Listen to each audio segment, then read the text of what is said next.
Hello दोस्तों, आप सभी का स्वागत है हमारे चैनल द अल्केमी पर। रिएजेंट की सीरीज हमारी चल रही थी, उसी के अंदर आज हम कंटिन्यू करने जा रहे हैं गिलमान रिएजेंट। क्लियर है? गिलमान रिएजेंट एक इम्पोर्टेंट रिएजेंट अपना रोल प्ले करता है, जिस किस प्रकार से इसकी एप्लीकेशन पार्ट है वो हम यहाँ डिस्कस करेंगे। ठीक है, क्या इसमें रिएजेंट जो है वो किस प्रकार से रिएक्शन के अंदर पार्टिसिपेट करता है, ठीक है, और क्या इसकी कीमोसेलेक्टिविटी है, ये भी हम इस वीडियो के अंदर डिस्कस करेंगे।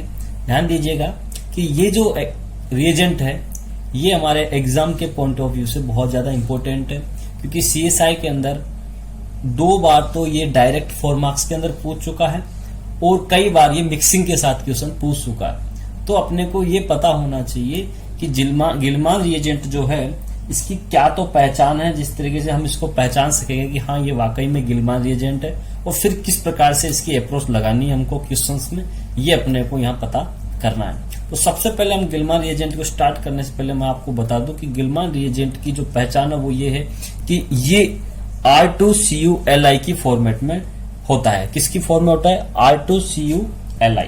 ध्यान दीजिएगा कि किस फॉर्मेट में होता है यहाँ पे ये R2CuLi, लिथियम डाई एल्काइल क्यूप्रेट। ठीक है, लिथियम डाई एल्काइल क्यूप्रेट इस फॉर्मेट में होता है। अब मैं आपको बता दूं कि इसको जो मेथड ऑफ प्रिपरेशन है वो क्या रहेगा इसका बनाने का।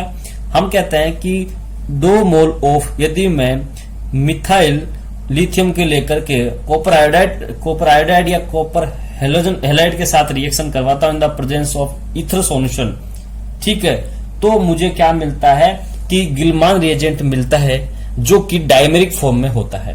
किस फॉर्म में होता है? डायमेरिक फॉर्म में होता है। यहां तक क्लियर है? तो ये अपनी प्रिपरेशन है किसका? गिलमान रिएजेंट बनाने का। अब मैं आपको गिलमान रिएजेंट की कुछ फंक्शन बता देता हूं। फर्स्ट फंक्शन ये है कि Gilman reagent are the source of carbanion, it means source of nucleophile. ये जो गिलमान रिएजेंट है ये सोर्स ऑफ न्यूक्लियोफाइल होता है। क्लियर है?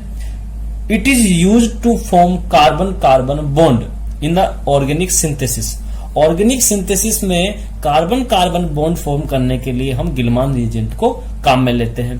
क्लियर है? नेक्स्ट मैं कह सकता हूं कि जो ऑर्गेनो मैग्नीशियम एंड ऑर्गेनो जो लिथियम होते हैं, ये जो ऑर्गेनोमेटेलिक रिएजेंट है, कौन कौन से? Organo magnesium and organo lithium, इनकी तुलना में गिलमान रिएजेंट जो कि कॉपर के साथ जो है उसकी रिएक्टिविटी उन दोनों से कम होती है। क्लियर है यहां तक? अब मैं आपको बता दूं कि जो गिलमान रिएजेंट है वो सॉफ्ट नेचर का होता है। कैसे होता है? सॉफ्ट नेचर का होता है। तो इसलिए हम इसको सॉफ्ट रिएजेंट भी कहते हैं। क्यों? क्योंकि इसमें जो कॉपर है, मेटल जो है वो सॉफ्ट होती है। इस वजह से पूरा किस प्रकार से रिएजेंट रोल प्ले करता है? सॉफ्ट रिएजेंट की तरह। यहां तक बात क्लियर? अब ध्यान देना, हमने अभी पढ़ा था कि जो तुम्हारा गिलमान रिएजेंट है वो एज ए न्यूक्लियोफाइल बिहेव करता है। तो यदि ये न्यूक्लियोफाइल की तरह बिहेव कर रहा है तो हम कह सकते हैं कि it will attack at the electrophilic site and give either nucleophilic substitution reaction और न्यूक्लियोफिलिक एडिशन रिएक्शन। क्या कहा मैंने? कि यदि आपका ये जो गिलमान रिएजेंट है ये एज ए न्यूक्लियोफाइल काम कर रहा है तो हो सकता है कि ये इलेक्ट्रोफिलिक साइट पर जब अटैक करेगा तो न्यूक्लियोफिलिक सब्स्टिट्यूशन रिएक्शन भी दे सकता है और न्यूक्लियोफिलिक एडिशन रिएक्शन भी दे सकता है। न्यूक्लियोफिलिक सब्स्टिट्यूशन जब रिएक्शन देगा तो मैंने इसको फर्दर 4 टाइप में कैटेगराइज किया है। 4 टाइप्स में इसको कैटेगराइज किया है। तो उसमें मैंने फर्स्ट लिखा है CX बॉन्ड पर अटैक होगा as a nucleophile substitution reaction.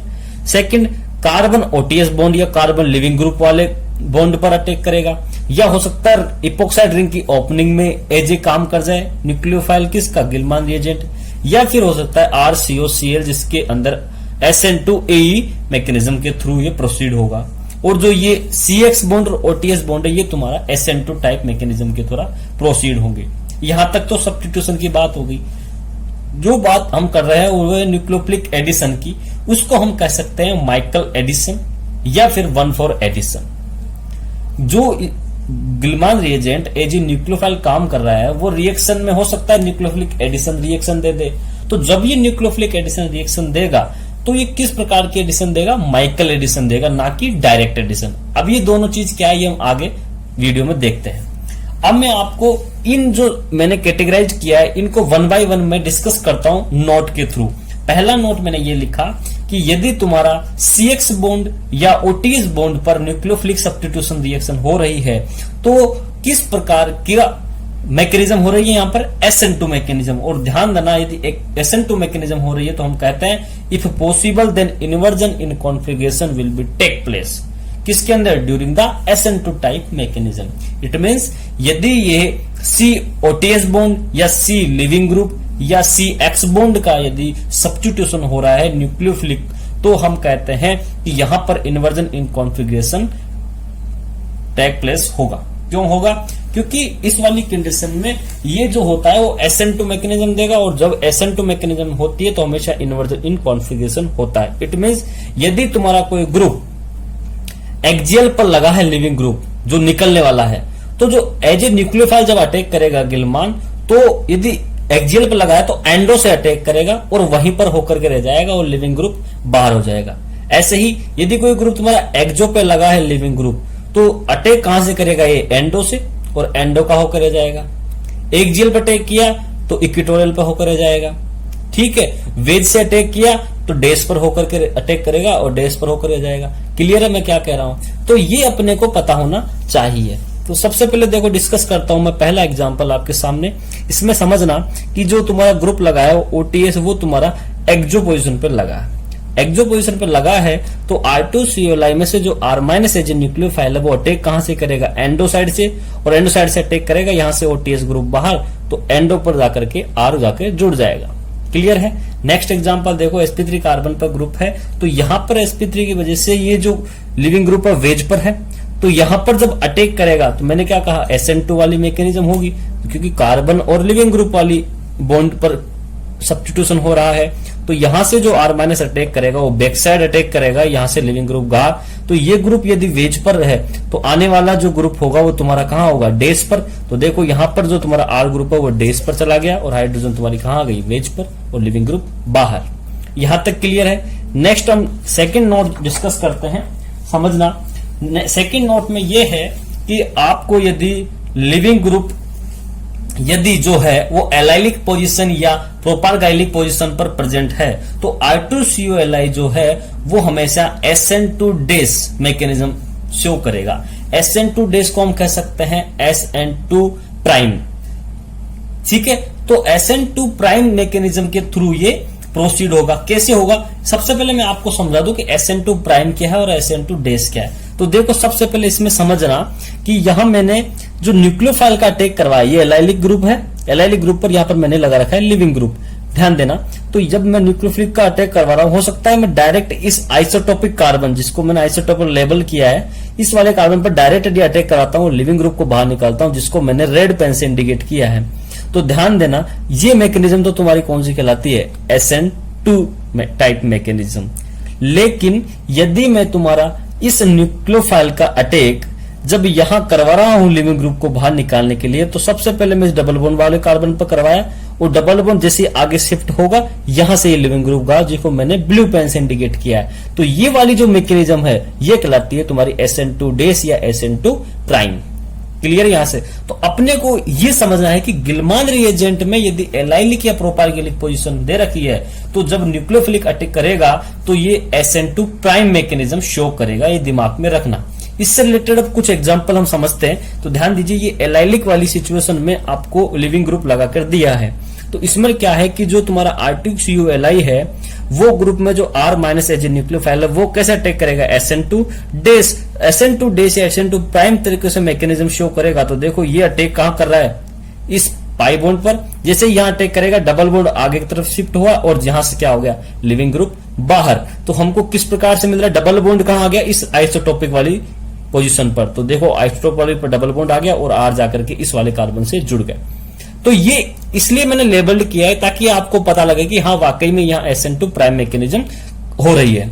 Next example में ध्यान देना, वही एलाइलिक पोजीशन से, तो वही मैंने बताया कि SN2 प्राइम मैकेनिज्म शो होगी। तो R- यहां जब अटैक करेगा इस पोजीशन पर, तो यहां से ये लिविंग डबल बॉन्ड यहां और ये लिविंग ग्रुप बाहर। तो डबल बॉन्ड कहाँ गया? इस लेबल्ड वाले कार्बन पर। क्लियर है? यहां पर कोई दिक्कत नहीं है। नेक्स्ट एग्जांपल में देखो, ये मैंने दिया है प्रोपाइलगैलिक पोजीशन पर। तो प्रोपाइलगैलिक पोजीशन पर ट्रिपल बॉन्ड के साथ में यहां पर इस CH2 पर यदि लिविंग ग्रुप लगा हुआ है तो यहां पर क्या होगा कि वही SN2 टाइप मैकेनिज्म होगी, SN2 डैश टाइप। कौन सी वाली? SN2 dash. तो कैसे होगी? यहां से R- इस वाले कार्बन पर अटैक करेगा, यहां से ट्रिपल बॉन्ड से ये आगे पाई बॉन्ड शिफ्ट होगा और ये वाला लिविंग ग्रुप बाहर। तो देखो किस प्रकार से ये डिजाइन होगा। यहां तक क्लियर है? नेक्स्ट एग्जांपल देखा। अब इस एग्जांपल में क्या है कि सेम वही SN2 डैश हो रही है, बट यहां पर क्या आ गया? अब स्टीरियो आ गया। स्टीरियो आ गया तो ध्यान देना, SN2 है तो हमेशा क्या होगी? बैक साइड अटैक तो होगा, चलो ये तो मान लिया, बट ध्यान देना लेस स्टेरिकली हिंड्रेंस। मतलब यदि यहां पर कोई ग्रुप तुम्हारा लिविंग ग्रुप कहां लगा हुआ है? डैश साइड पर, तो आने वाला जो न्यूक्लियोफाइल होगा वो तुम्हारी वेज साइड से अटैक करेगा और वहीं पर होकर के रह जाएगा। समझ में आ रही? यहां तक मतलब कोई चीज यदि जहां से अटैक कर रही हो वहीं की रह जाएगी, वो अपनी स्टीरियो बाद में चेंज नहीं करेगी। तो समझना, यहां पर जो तुम्हारा R- है वो एज ए न्यूक्लियोफाइल जब अटैक कर रहा है इस वाले पाई बॉन्ड पर, तो ये डैश पर है तो अटैक कहां से करेगा? वेज से, क्योंकि स्टेरिकली अप्रोचेबल सिचुएशन है, क्योंकि हिंड्रेंस कम हो गया। तो जब यहां से अटैक किया तो वेज पर अटैक किया, डबल बॉन्ड आगे शिफ्ट होगा, लिविंग ग्रुप बाहर। तो वहां पर देखिए वेज पर तुम्हारा क्या आ गया? R ग्रुप जाके जुड़ गया। क्लियर है यहां तक? अब देखो नेक्स्ट एग्जांपल में मैंने क्या करवाया? एलाइलिक पोजीशन के थ्रू इपोक्साइड रिंग ओपनिंग करवाई है। देखिए किस प्रकार से ये एलाइलिक पोजीशन है और ये लिपोक्साइड रिंग बनी हुई है। तो ध्यान देना, इसमें से जो R- अटैक करेगा इस वाले कार्बन पर करेगा और ये आगे जब पाई बॉन्ड शिफ्ट होगा तो यहां से इपोक्साइड रिंग की क्या हो जाएगी? ओपनिंग हो जाएगी। तो प्रोडक्ट किस प्रकार बनेगा वो आपको यहां दिख रहा है। क्लियर है? आराम से देखिए कि चीज को समझना बहुत ही इंपॉर्टेंट है ये। नेक्स्ट एग्जांपल में मैंने क्या कहा कि R2CuLi की रिएक्शन जब मैं इपोक्साइड रिंग पर करवाता हूं तो रिंग ओपनिंग किस प्रकार से होगी? तो ध्यान देना, यदि इपोक्साइड रिंग यदि पॉजिटिव नेगेटिव चार्ज वाली नहीं है तो हमेशा लेस स्टेरिकली हिंड्रेंस साइड से अटैक करता है न्यूक्लियोफाइल के। कहां से करता है? Less sterically hindrance. तो यहां मिथाइल ग्रुप का क्या हो रहा है? हिंड्रेंस लग रहा है। यहां पर हाइड्रोजन है तो यहां पर इफेक्ट कम है, तो इस तरफ से ये अटैक करेगा और इस तरफ से ये रिंग ओपनिंग हो जाएगी। तो OH इस मिथाइल की तरफ शिफ्ट हो जाएगा और यहां पर R तुम्हारा एज ए न्यूक्लियोफाइल जाके जुड़ जाएगा। क्लियर है यहां तक? ये क्लियर समझ में आ गया? तो नोट 2 आपको यहां तक समझ में आ जाना चाहिए कि एलाइलिक या प्रोपाइलगैलिक पोजीशन है तो तुमको SN2 ना करवा करके SN2 डैश मैकेनिज्म करवानी है। किसके अंदर? गिलमान रिएजेंट के अंदर। नेक्स्ट मैं आपको नोट 3 समझाऊं। ये बहुत ही बेहतरीन पैटर्न है इसको समझने का। ध्यान से देखना मैं क्या कह रहा हूं कि CX बॉन्ड के ऊपर हम गिलमान रिएजेंट की वे ऑफ पैटर्न, मतलब डिफरेंट पैटर्न से किस प्रकार से क्वेश्चन पूछ सकता है वो मैं आपके सामने डिस्कस कर लेता हूं। सबसे पहले CX बॉन्ड का क्लीवेज, जो कि हम अभी लास्ट में रीड किया था कि किस प्रकार से यहाँ पर sp3 कार्बन है, CX बॉन्ड का क्लीवेज SN2 टाइप मतलब इन्वर्जन मैकेनिज्म के थ्रू हो जाएगी।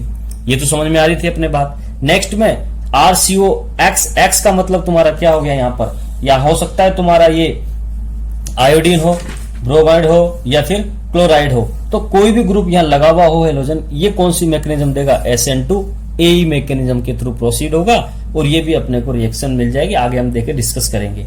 नेक्स्ट मैंने कहा थर्ड नंबर पर मैंने कैटेगराइज किया है कि डबल बॉन्ड पर यदि पोजीशन पर तुम्हारा क्या लगा हुआ है? लिविंग ग्रुप लगा हुआ है और तब हम यदि गिलमान रिएजेंट की रिएक्शन करवा रहे हैं तो उस वाली कंडीशन में क्या होगा? ध्यान देना, retention in configuration. It means जो ग्रुप लिविंग ग्रुप गया वहीं पर आकर के वो ग्रुप जाकर के जुड़ जाता है। समझ में आ रही है? मतलब स्टीरियो शुड बी मेंटेन। मतलब अब देखो कैसे, इसका मतलब ये हुआ कि ये लिविंग ग्रुप यहां पर लगा हुआ है Cl और यहां से न्यूक्लियोफाइल R- अटैक करेगा। तो ध्यान देना, जिस तरफ से अटैक करेगा वहीं पर होकर के रह जाएगा और लिविंग ग्रुप जहां है वहीं पर अटैक करेगा। इट मींस रिटेंशन हो रहा है यहां पर। तो देखो ये Cl यहां से अटेगा और वहीं पर जाकर के R जुड़ जाएगा। तो ये अपने को समझ आना चाहिए कि डबल बॉन्ड वाली सिचुएशन में यदि लिविंग ग्रुप लगाकर दे रखा है तो आपको जब गिलमान रिएजेंट का अटैक करवाना है तो वहीं पर डायरेक्ट लिविंग ग्रुप को हटाना है और वहीं पर तुम्हारा न्यूक्लियोफाइल R- जाकर के ऐड कर देना है। क्लियर है?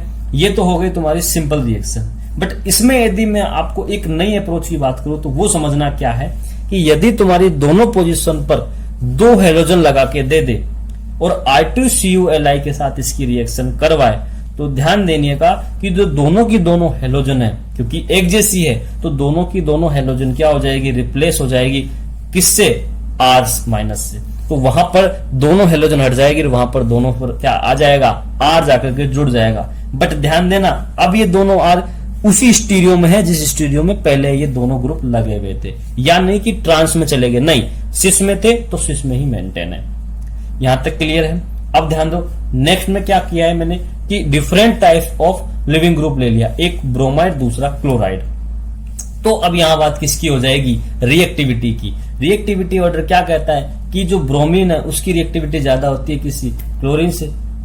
तो जब R2CuLi की जब मैं रिएक्शन करवाऊंगा तो यहां क्या होगा कि Br जो ग्रुप है ये हट जाएगा और वहां पर जाकर के तुम्हारा R ग्रुप लग जाएगा और stereo should be maintain, it means retention in configuration.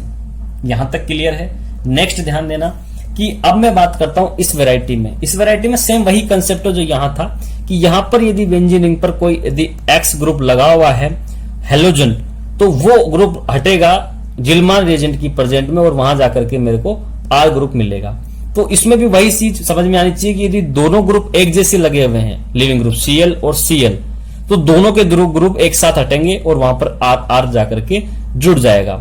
But यदि दोनों ग्रुप अलग अलग है तो हमने वही बात की, यहां पर रिएक्टिविटी के कंसेप्ट आ जाएगा और रिएक्टिविटी कहती है कि आयोडाइड की जो रिएक्टिविटी है वो ज्यादा होती है किसकी तुलना में, यहां पर Cl की तुलना में। तो वहां पर Cl मेंटेन रह जाएगा और R जाकर के आयोडाइड की जगह जुड़ जाएगा। क्लियर है। यहां तक तो ये कंसेप्ट अपने को समझ में आ रहा है। बट आगे अब कुछ थोड़ा ट्विस्ट आएगा।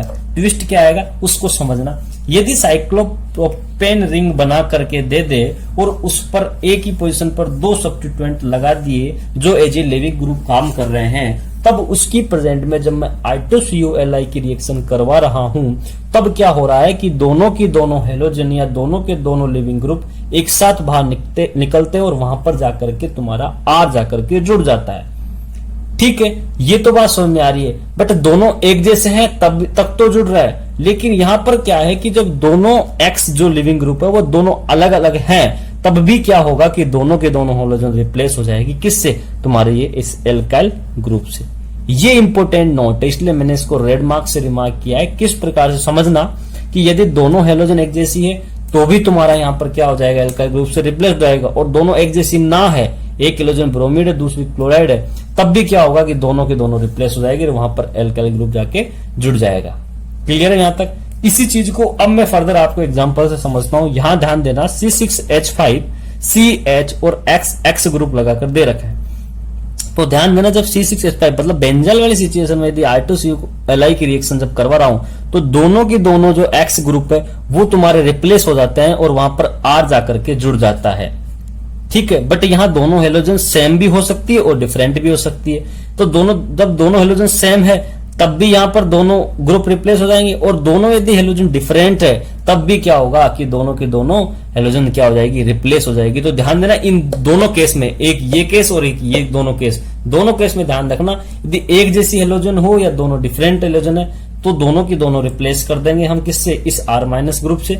बट इन वाली सिचुएशन में क्या करते हैं, रिएक्टिविटी वाला कंसेप्ट आ जाता है। तो ये दिमाग में थोड़ा रखना, ये थोड़ा नया कंसेप्ट है जो कि हमें पता होना चाहिए। नेक्स्ट एग्जांपल वही डिस्कस करता हूं मैं कि यहां पर क्या होगा कि सिंपल SN2 रिएक्शन हो रही है क्योंकि sp3 कार्बन है, तो ये लिविंग ग्रुप जो है X, ये क्या होगा, इस पर जो है इसकी अपोजिट डायरेक्शन से तुम्हारा R- जो है वो अटैक करेगा और यहां से X as a leaving group बाहर निकल जाएगा। तो ध्यान देना रिएक्शन इस तरफ से हो रही है, तो ये जो ग्रुप है इनका तो कोई इसमें इन्वॉल्वमेंट नहीं है। जब इनका कोई इन्वॉल्वमेंट नहीं है इट मींस इनकी तो स्टीरियो मेंटेन रहेगी, तो क्यों क्या हो जाएगा, इन्वर्जन हो जाएगा। तो ध्यान देना आने वाला ग्रुप उस तरफ से आया तो ये इस तरफ हो जाएगा, बाकी R3 वेज पर था तो वेज पर, R2 डेस पर था तो डेस पर मेंटेन। इट मींस यहाँ SN2 रिएक्शन हुई है। क्लियर है यहाँ तक।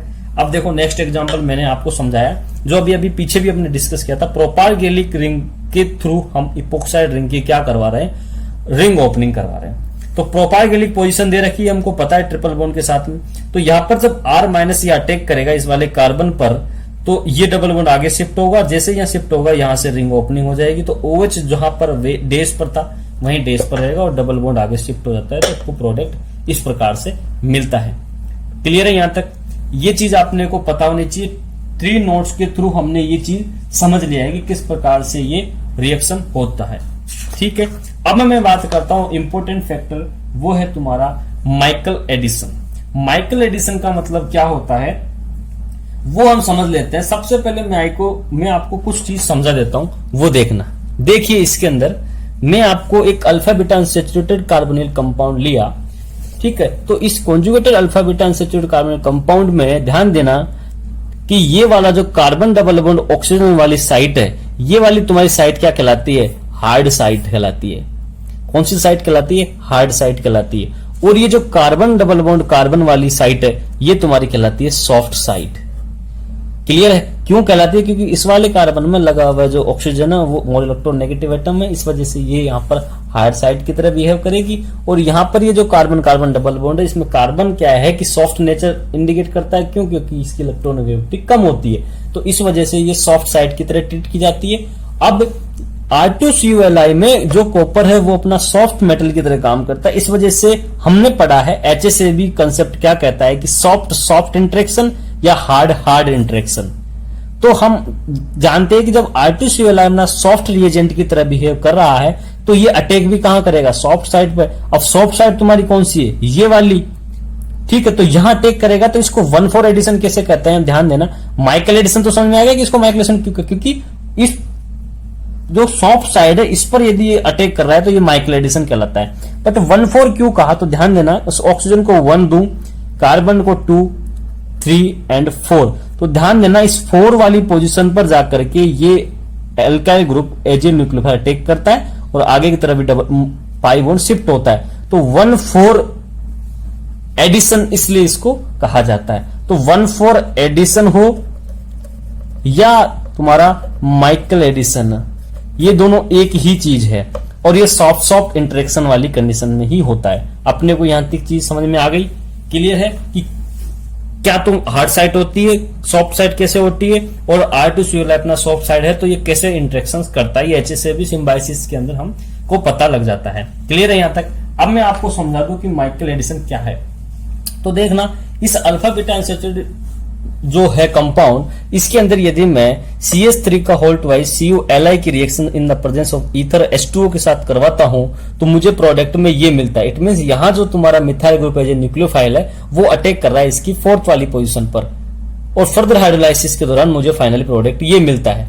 तो ध्यान दीजिएगा कि ये प्रोडक्ट किस प्रकार मिला, इसको हम एक मैकेनिज्म के थ्रू देख लेते हैं। देखो मैकेनिज्म में क्या है, सबसे पहले क्या हुआ कि यहां से ये जो CH3- बना, ये यहां पर अटैक करा इसकी 4th पोजीशन पे, ये पाई बॉन्ड आगे शिफ्ट हुआ और ऑक्सीजन पर क्या आ गया? फाइनली नेगेटिव चार्ज जो कि लिथियम जो यहां से निकला उसके थ्रू क्या हो गया? न्यूट्रलाइज हो गया। ठीक है, अब क्या होगा कि वहां से जो H2O जो है ये हाइड्रोलाइसिस कर उस OH पर हाइड्रोजन की क्या कर देगा? सप्लाई कर देगा, और जैसे ही हाइड्रोजन की सप्लाई करेगा अपने को ये कंपाउंड मिल जाता है। अब इस कंपाउंड में क्या होगा? टॉटोमेरिज्म होगा और यहां से ये हाइड्रोजन अपने इलेक्ट्रॉन दे करके निकल जाएगा और यहां पर पाई बॉन्ड आगे शिफ्ट होगा, यहां नेगेटिव चार्ज आएगा, जहां से ये प्रोटॉन जो निकला था वहां जाकर के ये जुड़ जाएगा। तो टॉटोमेरिज्म में बेसिक कीटोइनोल फॉर्म वो अपने को बनाना आना चाहिए।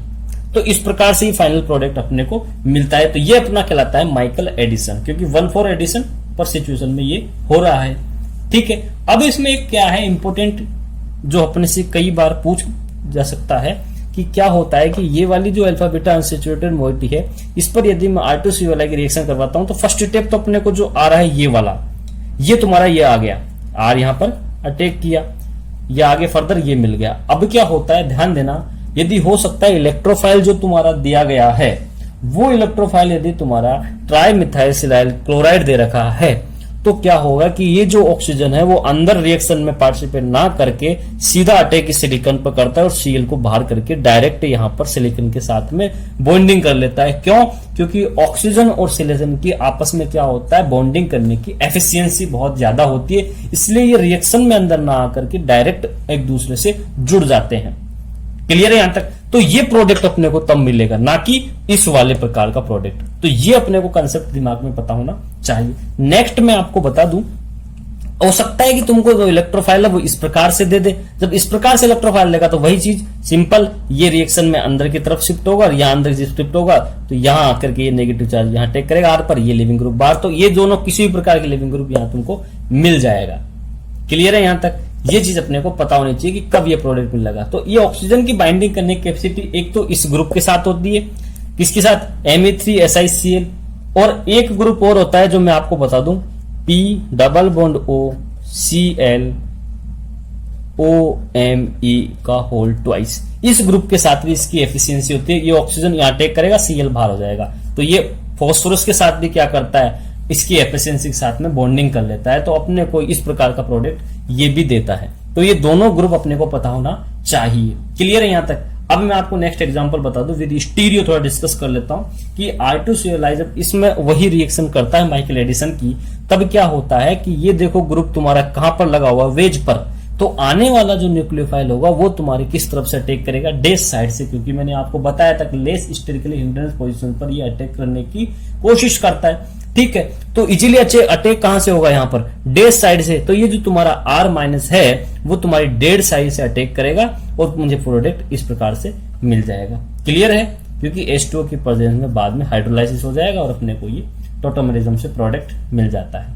क्लियर है? यहां से नेक्स्ट एग्जांपल में समझना क्या हो रहा है कि फर्स्ट स्टेप में R2Cl की रिएक्शन करवाई, प्रोडक्ट A बनेगा, जिसकी रिएक्शन फर्दर में इस सबस्ट्रेट से करवाता हूं जो एलाइलिक सबस्ट्रेट है, तो मुझे प्रोडक्ट B मिलता है। देखिए किस प्रकार से, जब R यहां पर अटैक कर रहा है और तुम्हें पता है ये ग्रुप और दे रखा है, तो पहले ही हम सोच के चलते हैं कि स्टीरियो अपन खुद डिसाइड कर लें, या तो हम इस ग्रुप R को वेज पर लगा दे या हम डैश पर लगा दे, किसी भी एक स्टीरियो पर लगा देते हैं। मान लीजिए हमने इसको वेज पर लगा दिया और ये इस प्रकार से प्रोसीड हुआ, डबल बॉन्ड आगे शिफ्ट हुआ, ऑक्सीजन पर नेगेटिव चार्ज। अब क्या होगा, जब ऑक्सीजन पर नेगेटिव चार्ज अंदर की तरफ रिंग में आएगा, तब क्या होगा कि ये पाई बॉन्ड जब अटैक करता है यहां पर, तो ध्यान देना अब ये जो अटैक करता है, अब यहां पर ये SN2 मैकेनिज्म हो रहा है।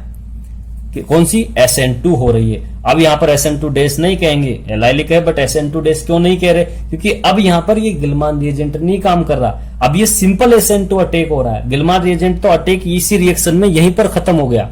क्लियर है? R2Cl का जब अटैक हुआ तो ये गिलमान था, बट अब ये गिलमान अटैक नहीं है, ये सिंपल SN2 मैकेनिज्म है जो न्यूक्लियोफाइल का अटैक हो रहा है किस पर, इस एलाइलिक सबस्ट्रेट पर, और लिविंग ग्रुप बाहर निकल रहा है। तो अब ये वाला अटैक कौन सा है, तुम्हारा डायरेक्ट SN2 टाइप। तो यहां से ग्रुप निकला तो डबल बॉन्ड वहीं अटैक रहेगा और यहां इस आइसोटोपिक पोजीशन पर जाकर के ये बॉन्ड जुड़ जाएगा।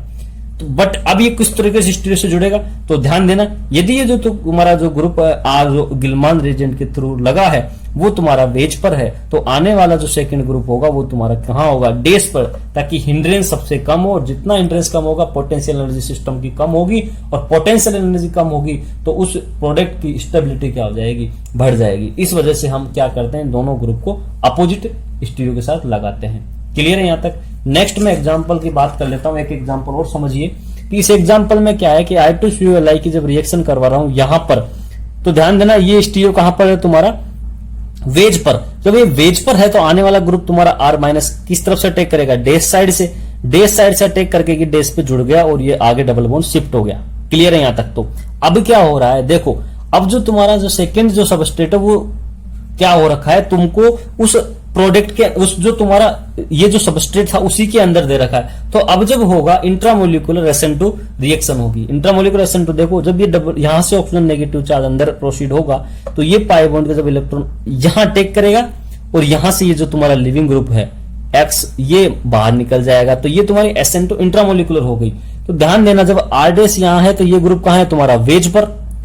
ये ग्रुप कहां है तुम्हारा, वेज पर। तो ये ग्रुप वेज पर है, तो अब ये अटैक भी किधर से करेगा, वेज पर, क्योंकि रिंग तो जब जुड़ेगी तो सेम साइड से जुड़ती है। ये नहीं कि एक बॉन्ड उसका अपन ने वेज से जुड़ दिया दूसरा का डैश से, ऐसा तो हो नहीं सकता, क्योंकि जब बॉन्ड जुड़ेगा तो सेम साइड तो जुड़ेगा। तो यदि ये साइड इसकी वेज पर है तो इस तरफ से जुड़ने वाली साइड भी क्या होगी, इसकी वेज होगी। तो उस पर लगा हुआ जो हाइड्रोजन चला जाएगा वो तुम्हारा डैश पर। तो ये जो स्टीरियो है ये अपने को पता होनी चाहिए कि ये जो मैंने ग्रीन सर्कल बनाया ये तुम्हारा वेज है, और जो ये R लगा था तुम्हारा फर्स्ट स्टेप में, इसकी स्टीरियो को देख करके वो तुम्हारा लगा था डैश पर। क्लियर है यहां तक? अब ध्यान से समझना, नेक्स्ट मैंने लिखा है कि कुछ ऐसे रिएजेंट हैं, ऑर्गेनोकॉपर रिएजेंट, जो आजकल एग्जाम में पूछे जाने लगे हैं। तो इस लेवल पर अप्रोच लगाना अपने को आना चाहिए। ठीक है, तो इस कंसेप्ट को समझते हैं। सबसे पहले मैं आपको बता दूं कि इस ये ऑर्गेनोकॉपर जो रिएजेंट, इनको मैंने 3 कैटेगरी में कैटेगराइज किया। पहले मैंने होमोक्यूपरेट, दूसरा हेट्रोक्यूपरेट, तीसरा हायर ऑर्डर साइनोक्यूपरेट। होमोक्यूपरेट में क्या हो गया कि R2CuLi या R2CuMgX टाइप के हमने रिएजेंट लिए जिसमें कॉपर एज ए रिएजेंट काम कर रहा है। तो उस वाली सिचुएशन में क्या है कि दोनों के दोनों जो एल्काइल ग्रुप है वो तुम्हारे क्या होते हैं, सेम होते हैं, तो दोनों के दोनों ट्रांसफरेबल होते हैं, कोई सा भी जाकर के अटैक कर देगा एज ए न्यूक्लियोफाइल। बट हेटेरोक्यूपरेट की बात करते हैं तो हेटेरो जो क्यूपरेट है इसमें जो तुम्हारे RrCuLi में जो RR लगे हुए हैं, दोनों के दोनों एल्काइल ग्रुप क्या होते हैं, डिफरेंट होते हैं। और जब ये दोनों ग्रुप डिफरेंट होते हैं तो ये फर्दर 2 कैटेगरी में कैटेगराइज हो जाते हैं on the basis of different group. Both are transferable या one is transferable, another one is non transferable. It means यदि दोनों के दोनों ट्रांसफरेबल है तो उनमें से which one of the four attack, मतलब कि इन दोनों में से फिर कौन सा अटैक करेगा पहले, वो अब डिपेंड करेगा इसकी रिएक्टिविटी पर। तो इसमें आपको 2 ही मिल सकते हैं, एक ही विनाइलिक ग्रुप, दूसरा तुम्हारा एल्काइलिक ग्रुप। तो ध्यान देना ये ग्रुप की रिएक्टिविटी ज्यादा होती है एल्काइलिक ग्रुप से। तो यदि दोनों ग्रुप इस RR पर लगे हुए हैं तो इस ग्रुप की रिएक्टिविटी ज्यादा होगी। तो सबसे पहले अटैक एज ए न्यूक्लियोफाइल कौन करेगा, ये वाला करेगा, ना कि एल्काइलिक ग्रुप। क्लियर है? ये तब जब दोनों के दोनों ट्रांसफेरिएबल है। यदि एक ट्रांसफेरिएबल है दूसरा नॉन ट्रांसफेरिएबल है तो अपने को पता है एक ही करेगा जो कि ट्रांसफेरिएबल है। बट अपने को ये तो पता होना चाहिए कि नॉन ट्रांसफेरिएबल कौन सा होता है। तो उसके लिए समझना यहां पर कि नॉन ट्रांसफेरेबल ग्रुप के बारे में मैंने कुछ ग्रुप्स यहां पर आपके सामने लिखे हैं, इनको थोड़ा दिमाग में रखना। एक लिखा है RC ट्रिपल बॉन्ड C, एक लिखा है PHS, ठीक है, तीसरा लिखा है टर्सरी ब्यूटाइल ऑक्साइड, फिर एक लिखा है मैंने ये थायोफिन बना रखी है, ठीक है, और एक लिखा है NR2 group, PPS2 group, trimethylsilyl CS2 group और 2 थाइनल। ये ग्रुप ऐसे लिखे हैं जो नॉन ट्रांसफेरेबल होते हैं। इट मींस यदि ये ग्रुप एज एक R ग्रुप के साथ लगा होगा दूसरा ट्रांसफेरेबल होगा तो ये ग्रुप की पहचान करनी है कि हाँ ये ग्रुप अब रिएक्शन में पार्टिसिपेट एज ए न्यूक्लियोफाइल नहीं करेंगे, रेस्ट जो बचा है वो वाला ही एज ए न्यूक्लियोफाइल अटैक करेगा। तो ये अपने को पता होना चाहिए। अब बात कर लेते हैं हायर ऑर्डर साइनोक्यूपरेट कौन से होते हैं। R2CuCnLi2, R2CuCnLi2 ये जो ग्रुप होता है ये हायर ऑर्डर साइनोक्यूपरेट होता है जो ऑर्गेनिक कॉपर रिएजेंट की तरह बिहेव करता है। इसको मैं एक्चुअल में क्या कहता हूं, लिपसेट रिएजेंट। इसका दूसरा नाम क्या है, लिपसेट रिएजेंट, ठीक है। तो ये जो लिपसेट रिएजेंट है इसमें ये जो RR जो ग्रुप है, ध्यान देना ये हो सकता है दोनों के दोनों ट्रांसफेरेबल हो या नॉन ट्रांसफेरेबल के साथ हो। तो जिसकी रिएक्टिविटी ज्यादा है उसके हिसाब से हम ट्रांसफेरेबल में चला लेंगे, और एक ही ट्रांसफेरेबल है तो नॉन ट्रांसफेरेबल को पहचान करके हम ट्रांसफेरेबल का क्या करवा देंगे, अटैक करवा देंगे। तो इससे रिलेटेड हम क्वेश्चन डिस्कस करते हैं जो आजकल आपसे प्रीवियस क्वेश्चन में देखोगे तो आपको मिल जाएंगे, इस पर बेस्ड आपसे क्वेश्चन पूछा गया है। देखिए अब मैं एग्जांपल डिस्कस कर लेता हूं। इस एग्जांपल में देखना, पहला एग्जांपल जो दिया है इसमें देखो ये जो तुम्हारा विनाइलिक ग्रुप के साथ में कॉपर साइनाइड Li2 ग्रुप दिया है, इसमें ये क्या है, लिपसेट रिएजेंट है। अब लिपसेट रिएजेंट में ध्यान देना कि दोनों के दोनों ग्रुप कौन से हैं, ट्रांसफेरेबल है। तो किसी भी एक का करवा तो दोनों की रिएक्टिविटी क्या है, यहाँ पर सेम है। तो किसी भी एक ग्रुप का यहाँ जब टेक करवाऊंगा तो ये आगे शिफ्ट और फर्दर बाद में वर्कअप के दौरान अपने को ये कीटोएनोल फॉर्म से ये प्रोडक्ट मिल जाता है। क्लियर है यहाँ तक? किस प्रकार से कौन सा ग्रुप अटैक कर रहा है यही यहाँ पर पूरा गेम है, ये अपने को समझ में आना चाहिए। नेक्स्ट एग्जांपल में देना कि यहां पर एक ग्रुप लगाई ये डबल बॉन्ड वाला जिसको अपने विनाइलिक ग्रुप, और यहां पर लगा हुआ है मिथाइल ग्रुप। तो इस वाली सिचुएशन में क्या होगा, ठीक से समझना कि इन दोनों में से किसकी रिएक्टिविटी ज्यादा है, क्योंकि दोनों के दोनों ट्रांसफेरेबल है यहां पर। तो किसकी रिएक्टिविटी ज्यादा है वो सबसे पहले यहां पर अटैक करेगा। तो ध्यान देना इस वाले ग्रुप की क्या है, रिएक्टिविटी ज्यादा है, तो ये ग्रुप क्या करेगा, यहां पर अटैक करेगा और आगे फर्दर जाकर के ये प्रोडक्ट बना लेगा। अब ये ध्यान देना कि ये ग्रुप कहां जाके किसी एक स्टीरियो पर जाकर के जोड़ देंगे हम। मान लो कि मैंने इसको वेज पर लगा दिया। अब जैसे ये वेज पर लग गया तो आगे फिर जब ये रिएक्शन में अंदर फर्दर आएगा तो ये SN2 मैकेनिज्म के थ्रू अटैक करेगा, और यहां पर ये वेज पर है तो आने वाला ग्रुप कहां आएगा, डैश साइड से आएगा, और मुझे फाइनली प्रोडक्ट ये मिलता है। तो ये अपने को पता होना चाहिए कि जब दोनों ग्रुप आएंगे तो पहला ग्रुप जिस स्टीरियो से जुड़ेगा, आने वाला दूसरा ग्रुप उसकी अपोजिट स्टीरियो के साथ में जाकर के ऐड होता है। क्लियर है? नेक्स्ट एग्जांपल देखियो, नॉर्मल प्रोपाइल 2 मोल लिए, उसकी कॉपर साइनाइड लिथियम +2 के साथ रिएक्शन करवा रहा हूं, तब क्या हो रहा है देखना। उस वाली सिचुएशन में नॉर्मल प्रोपाइल दोनों के दोनों ग्रुप एक जैसे हैं, रिएक्टिविटी सेम है, तो क्या करेगा, ये अटैक किस तरफ से करेगा, मैंने बता रखा है आपको, लेस हिस्टेरिकली हिंड्रेंस साइड से। तो इपोक्साइड रिंग की ओपनिंग कहां से होगी, लेस हिस्टेरिकली साइड से। तो ध्यान देना ये वाली साइड तक है तुम्हारी लेस हिस्टेरिकली, पहले तो हमने ये देख लिया कीमोसेलेक्टिविटी में। फिर दूसरा हमको ये चीज देखना है कि अब स्टीरियो क्या रहेगी, मतलब ये वेज पर है तो आने वाला ग्रुप कहां से अटैक करेगा तुम्हारा, यहां पर वेज से। तो ये वेज पर है तो आने वाला कहां करेगा, डैश से करेगा। तो देखो अब ये जो नॉर्मल प्रोपाइल ग्रुप है, ये जो न्यूक्लियोफाइल डैश साइड से अटैक करेगा और यहां से ये इपोक्साइड रिंग की ओपनिंग हो जाएगी और ये ध्यान देना डैश पर जाकर के जुड़ गया, ओएच तुम्हारा वेज पर है और ये वाला ग्रुप तुम्हारा मेंटेन है। क्लियर है। तो ये तुम्हारा गिल्मा रिएजेंट कैसे फंक्शन अपना डिफरेंट एप्लीकेशन के साथ या डिफरेंट वे ऑफ पैटर्न किस प्रकार से क्वेश्चन पूछ सकता है, ये हमने आज इस वीडियो में डिस्कस किया। ध्यान देना इस वाले जो कॉपर साइनाइड लिथियम +2 वाली फॉर्मेट में आपसे अभी प्रीवियस ईयर दिसंबर 2017 के अंदर डायरेक्ट क्वेश्चन पूछा हुआ है 4 मार्क्स के अंदर, तो एक बार वहां जाकर के चेक करना। क्लियर है। तो ये अपन ने वेराइटी ऑफ क्वेश्चन डिस्कस कर लिए। यहां तक अपने को आना बहुत जरूरी है। गिल्मा रिएजेंट में इससे ज्यादा कुछ भी नहीं है। यदि आप इस वीडियो को ध्यान से कंसंट्रेशन से देख लेते हैं तो दोबारा आपको कहीं गिल्मा रिएजेंट से रिलेटेड देखने की जरूरत नहीं है। क्लियर है यहां तक, ठीक है। तो ये थोड़ा इंपॉर्टेंट है, थोड़ा इसको सीरियस लेकर के इसको समझ लेना, नोट कर लेना, ठीक है, क्योंकि इस बेस पर क्वेश्चन सब बन सकता है, क्योंकि लास्ट टाइम दिसंबर 2017 में बना था, तो अब इसके चांसेस बढ़ सकते हैं। क्लियर है। तो आपको ये जो गिल्मान रिएजेंट है इसके बारे में इतना सब कुछ पता होना बहुत जरूरी है। ठीक है। वीडियो अच्छा लगा तो कमेंट करें, कोई दिक्कत आए वीडियो में तो आप कमेंट करके बताएं कि यहां पर इस वीडियो में इतना मिनट और इतने सेकंड पे कोई इश्यू है तो हम आपको उसको एक्सप्लेन करके बता देंगे। ठीक है। साथ ही साथ वीडियो को शेयर करें, चैनल को सब्सक्राइब करें। All the very best.